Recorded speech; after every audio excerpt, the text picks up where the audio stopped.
দেখুন এটা হচ্ছে খামালু না, ওই আলু মানকচু।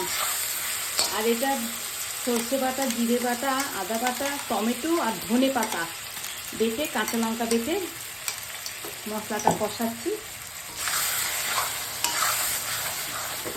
আর ওপর থেকে গরম জল দিয়ে দেবো একটু।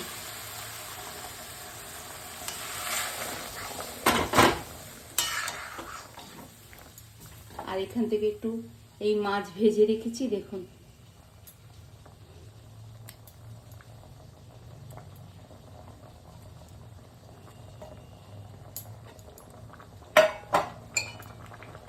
এই মাছ ভেজে রেখেছি, আর একটু ওপর থেকে গরম জল দেব।